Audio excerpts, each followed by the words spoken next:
¿Cuándo es que ya no necesitaremos preguntar más nada? ¿En qué se diferencia la oración cristiana de la oración del Antiguo Testamento? ¿Por qué a veces los creyentes no logran captar el significado de las alegorías, símbolos y parábolas del Señor? ¿Qué quiso decir el Señor Jesús con salí del Padre y ahora voy al Padre? En aquel día no me preguntaréis nada. De cierto os digo, que todo cuanto pidiereis al Padre en mi nombre, os lo dará. Hasta ahora nada habéis pedido en mi nombre. Pedid y recibiréis, para que vuestro gozo sea cumplido. Estas cosas os he hablado en alegorías. La hora viene cuando ya no os hablaré por alegorías, sino que claramente os anunciaré acerca del Padre. En aquel día pediréis en mi nombre, y no os digo que yo rogaré al Padre por vosotros, pues el Padre mismo os ama, porque vosotros me habéis amado y habéis creído que yo salí de Dios. Salí del Padre y he venido al mundo. Otra vez dejo el mundo y voy al Padre. Le dijeron sus discípulos: He aquí ahora hablas claramente y ninguna alegoría dices. Ahora entendemos que sabes todas las cosas y no necesitas que nadie te pregunte. Por esto creemos que has salido de Dios. Jesús les respondió: ¿Ahora creéis? Si pidiereis al Padre en mi nombre, Él os lo dará. Estudio del Evangelio del Apóstol Juan.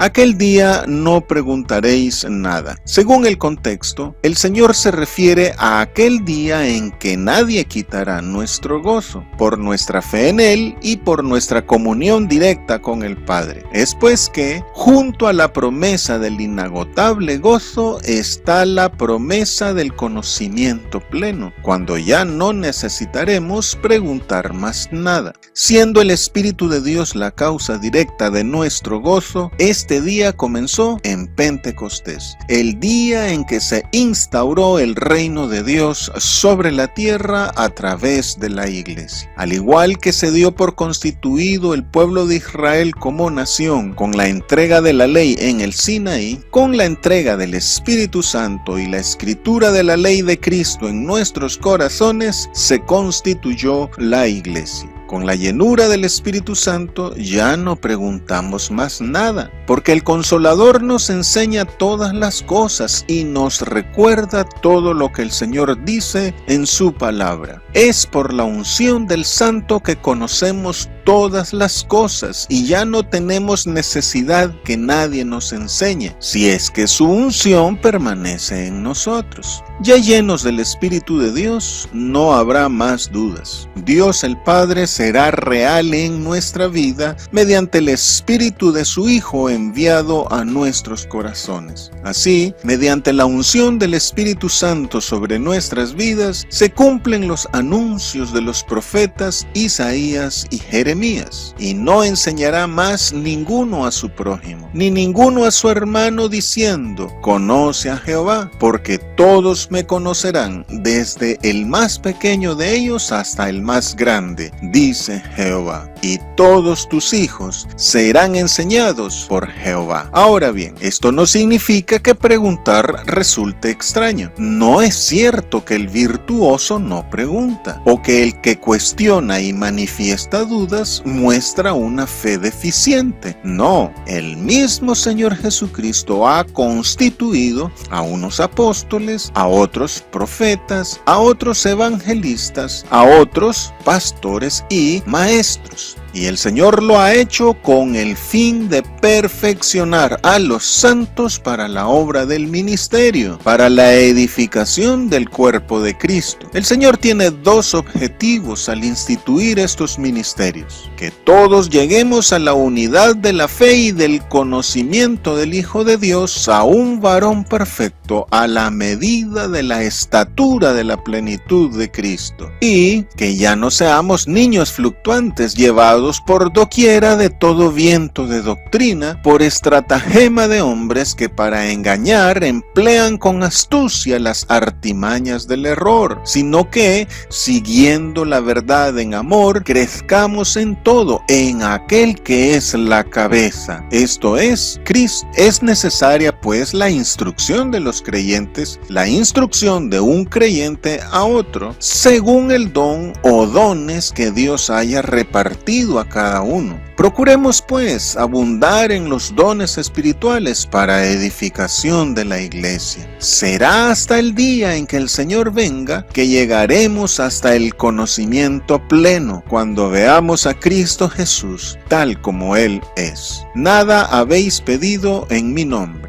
Se deduce con esto que los discípulos del Señor oraban. También los discípulos de Juan el Bautista lo hacían, incluso los fariseos. En el Antiguo Testamento no se establece postura, ni lugar, ni momento para la oración personal, aunque recomienda hacerla en secreto. También había en Israel momentos de oración comunitaria o nacional, normalmente al momento de los sacrificios en el templo.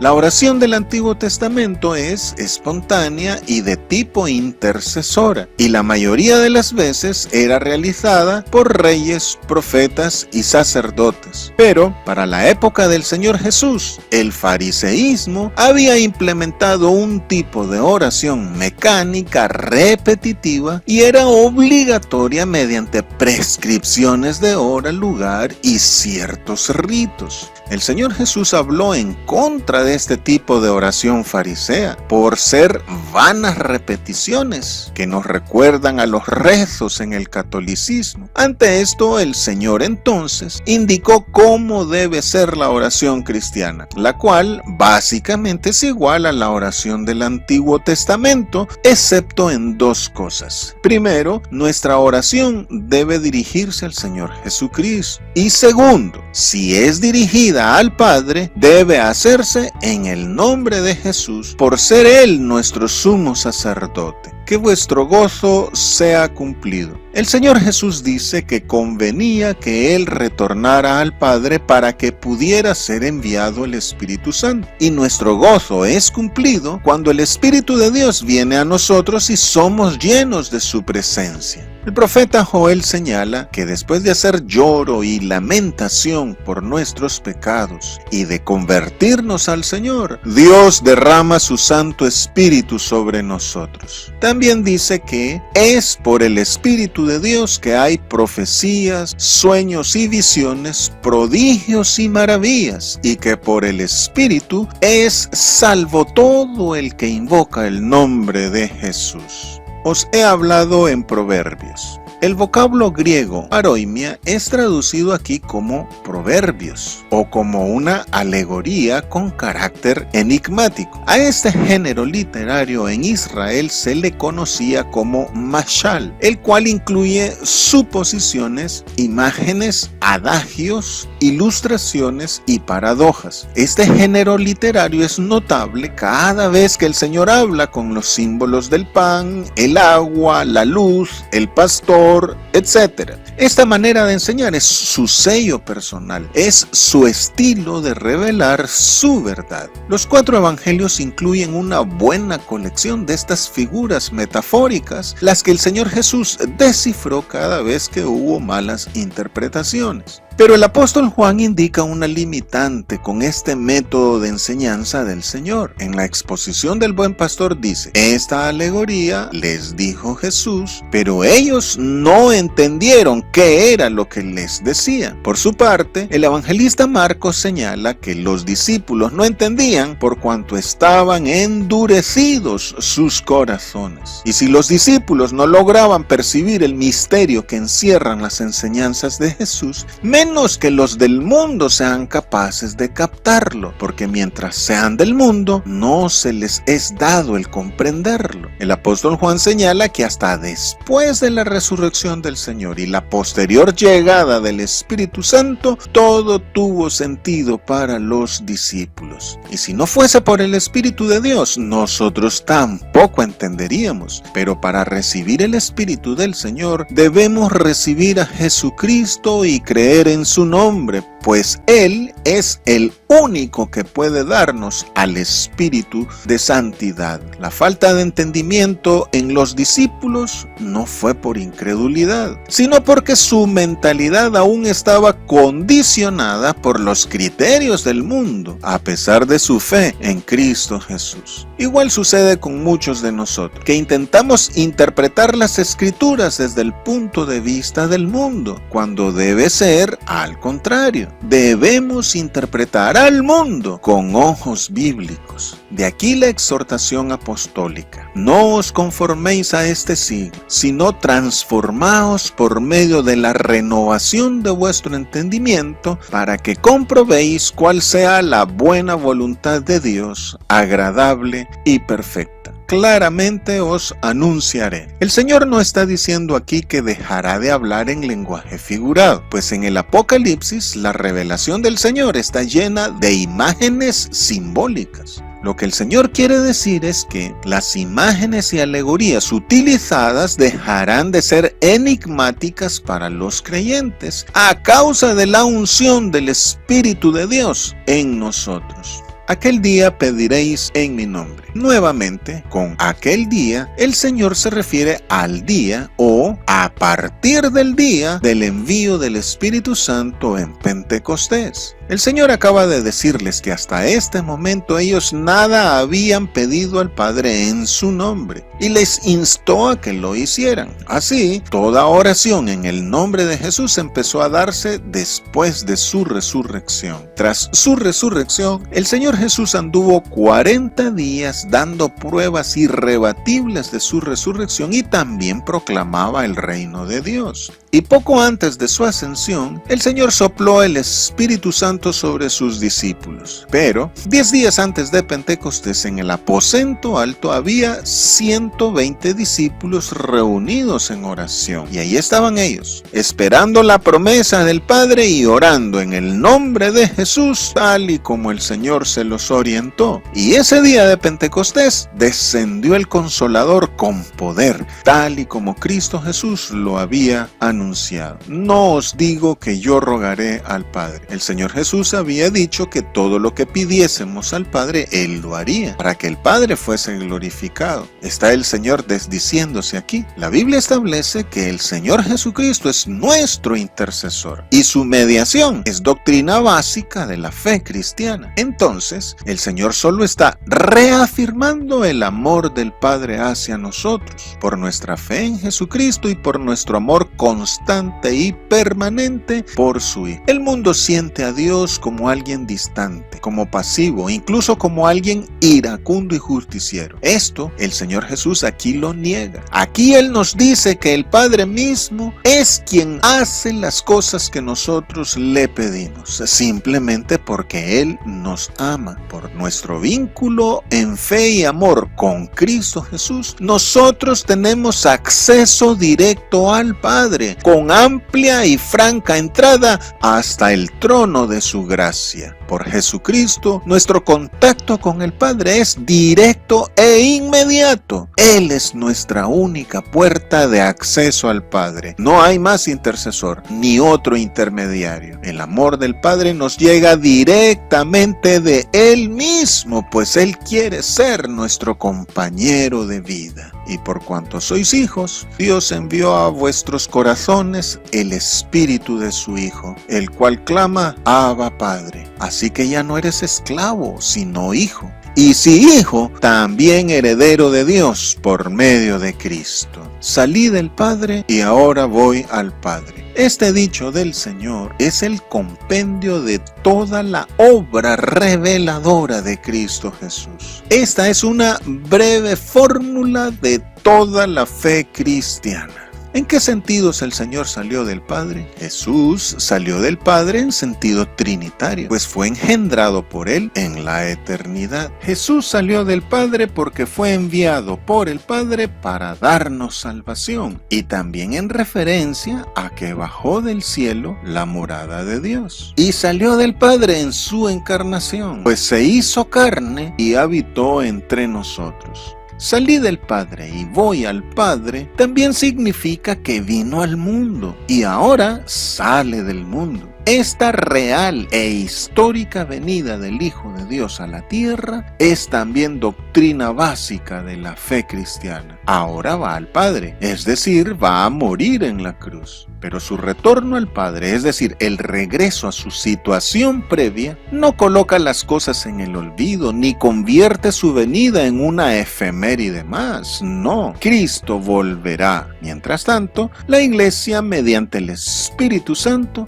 basa su existencia en el Dios que el Señor Jesucristo nos ha revelado. También la afirmación de venir al mundo y subir al Padre está vinculada a la muerte y resurrección del Señor Jesús. El que el Señor Jesús haya resucitado en este mundo implica para nosotros que desde el presente, desde el aquí y el ahora, ya podemos acceder al mundo por venir. Sencillamente, este es el camino a seguir. Hay que morir para vivir. Tanto espiritualmente como físicamente, debemos dejar el mundo para volver al Padre. Ahora hablas claramente. En realidad, el Señor Jesús siempre habló claramente. El que los fariseos no entendieran su mensaje se debe a la incredulidad de ellos. Y el que sus discípulos no le entendieran se debe a que sus corazones estaban endurecidos. Solo el Espíritu Santo puede romper nuestro corazón de piedra y quebrantar nuestro aferramiento a una errónea manera de pensar. Pero, según los discípulos, ellos hasta ahora ya estaban entendiendo al Señor. No obstante, al abandonarlo cuando fue crucificado, indica que realmente nada habían entendido.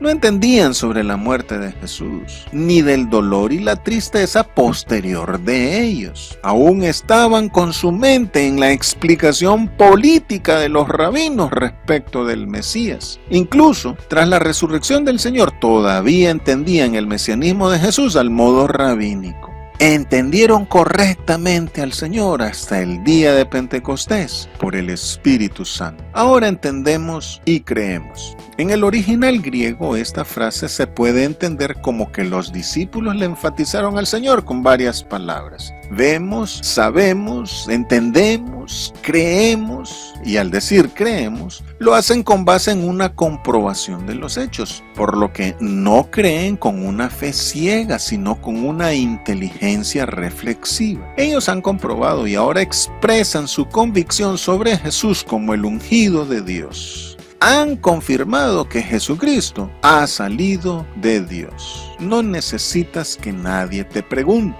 Esta es una de las razones por la que los discípulos han llegado al convencimiento de que Jesucristo es el Hijo de Dios. Él sabe todas las cosas. Él no necesita que alguien le pregunte algo, porque Él ya sabe lo que le van a preguntar.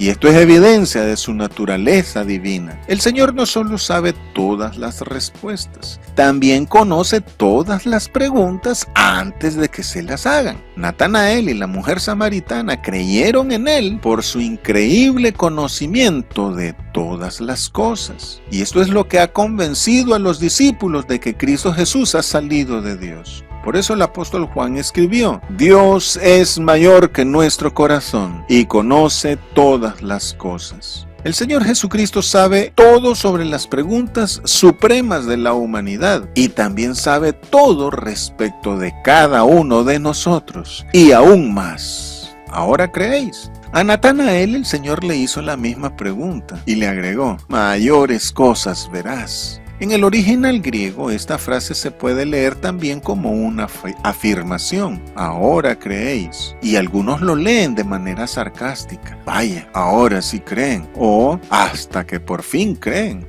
Pero es mejor leerlo como pregunta, en el sentido de ¿están seguros? Tal y como se lo preguntó al discípulo Pedro en su momento, ¿tu vida pondrás por mí? Los discípulos ahora saben que Cristo Jesús ha salido de Dios. Pero este nuevo entendimiento no era suficiente porque ellos aún no habían captado lo que implica creer en Cristo. Por eso, al igual que el discípulo Pedro, inmediatamente el Señor les hace saber que, por miedo, todos ellos le dejarán solo en la cruz.